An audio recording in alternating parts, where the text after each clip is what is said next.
What's going on, guys? Wes back with another review, and today we're going to be talking about a competitor to the Whoop Band, and it's by Amazon, which is the Amazon Halo. And when someone like Amazon comes out with a fitness tracker, you can't turn a blind eye to it. So I want to do an objective comparison between the two.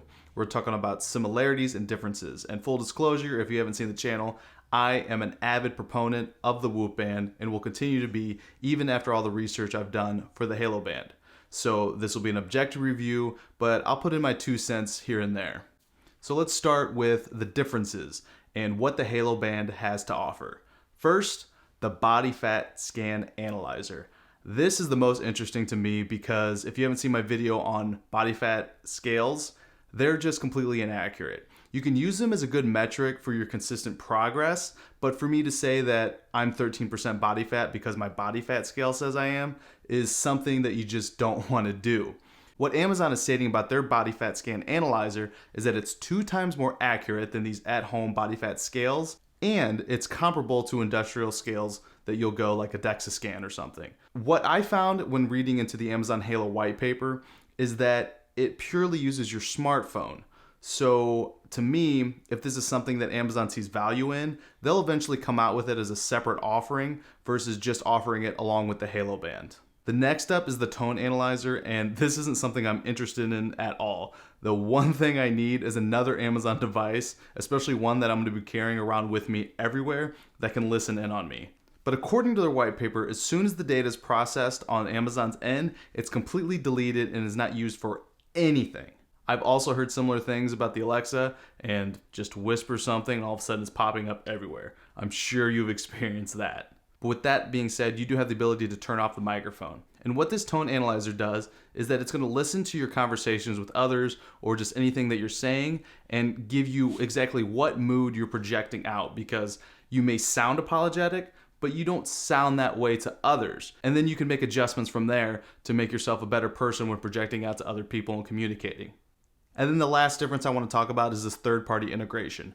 Whoop keeps all of their guided analytics and their development in-house. What Amazon appears to have done is outsource to the subject matter experts out in the world, which is a good thing. So for example, if there's some meditation practices, they reach out to a company like Headspace. If there's heart health, American Heart Association, and so on and so forth. And I'm sure this is going to be another revenue stream for Amazon. And it's going to be something that's going to be building, and more offerings will be given to the user as more companies come on board.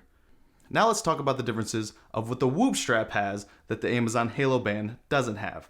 Number 1, recovery score. When you wake up, you're given a score based on your heart rate variability, your sleep performance of that night, and your resting heart rate to tell you exactly how much your body recovered from the previous day and an indication of how much load you could take on in the next day. I love this metric. It's something that I pay attention to determine whether or not I should take an extra day off or go harder in my workouts or even add workouts into that day.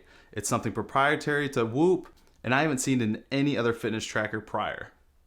Auto detection. Of all the things I did research on prior to getting the Whoop Band and finally deciding on the Whoop Band, this was something that has become the biggest surprise to me.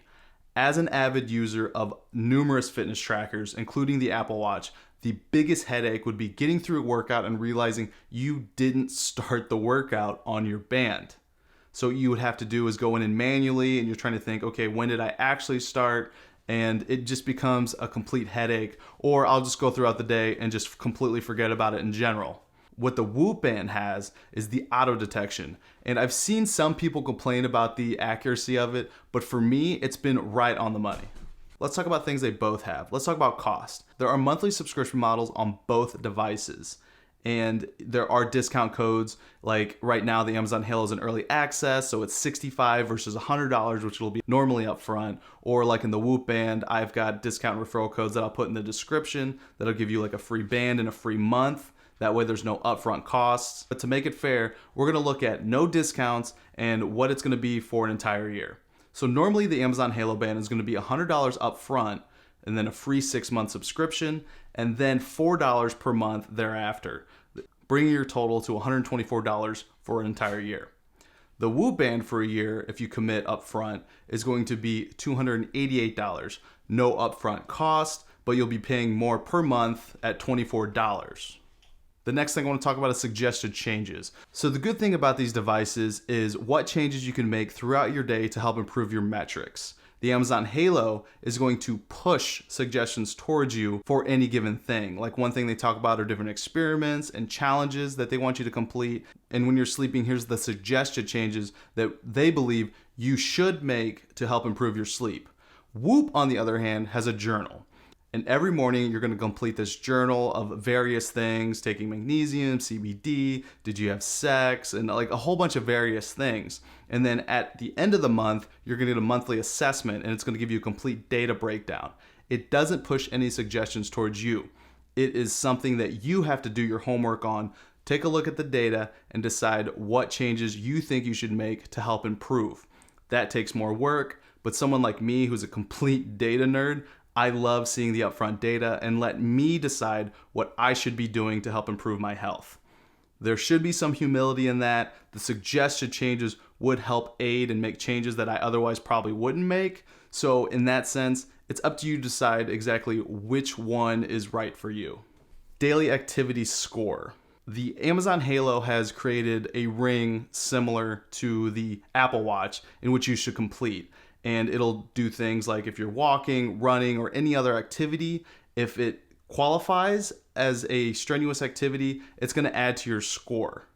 The Whoop, on the other hand, has a strain score. So based on your recovery, here's the range of strain that you should put onto your body without hurting your progress moving forward. And the strain is based on your cardiovascular load in that day. So there is no ring to complete, just a given range. Sleep performance, as I stated, there's going to be suggested changes for the Amazon Halo, and then there's going to be changes that you're going to make based on the data for the Whoop band of how to improve your sleep. Charging. I don't understand why every fitness tracker out there doesn't look at what the Whoop band has done, and that is the active charging. You have this device here, slips on the top. With the Amazon Halo, you get a charge clip. You have to take the band off, and then you put it on the charge clip. The battery on the Amazon Halo lasts about 3 to 4 days, and what I'm getting with the Whoop strap is 4 to 5 days. Now you may be saying, just take the damn thing off, let it charge. You don't have to be wearing it all the time. And that's not what I'm talking about. There's times where you're on the go, or you're about to head to the gym, and you realize, crap, the battery's about to die. What are you gonna take it off and then put it on the charge clip? That's what you would have to do with the Amazon Halo. What you do with the Whoop band is you grab your charge pack, you slip it on top, and you're out the door. And you can actually work out with this. Now, it's not waterproof, so don't get it wet, but I have worked out with this. I've been active with it, and it's something great to have. So that is a major plus on the Whoop band. I'm for convenience, so the times, especially with my Apple Watch, when I'd be doing like a really long workout and notice that the battery's about to die, really annoyed me that I would have to take it off, allow it to charge for a bit of time, put it back on, and then go on with my day. So that's it. Those are the similarities and the differences between the two bands. And just to add my subjective take at the end, if you're someone who's serious or getting serious into fitness, I think the Whoop band is going to be right for you. It has done tremendous things for my fitness as your strain goal will continue to move. Your recovery score is an important metric. Heart rate variability, time and time again through medical studies, has been shown to be an important metric. So it's something you want to pay attention to and help improve and take steps to improving. If you're someone who is getting into fitness, you're more passive about it and don't want to think too much about it, but you want to be more heart healthy and more conscious about your decisions day to day, then I think the Amazon Halo is going to be a good choice for you. And that's it. I hope I helped some people make a decision on which device they would like to get. The Amazon Halo device is incredibly interesting, not only for what it is, but what it could be. But the rule in tech is always don't buy for what it could be, buy for what it is now. So based on what we see today, if you like what you see, go for it. And if you like what you saw here, hit that like button. If you loved it, smash that subscribe button. You'll see more videos just like this. I try to give you an objective view as possible using underlying intellectual property, any clinical studies, or any other data points that I can find online to help share with you, and then give my 2 cents of subjective viewpoint of what I prefer or what I have issues with or what I really love about products. My goal here is to find the most innovative and top-notch products that are out there. That way I'm getting the most for my money and hope you are too. Peace.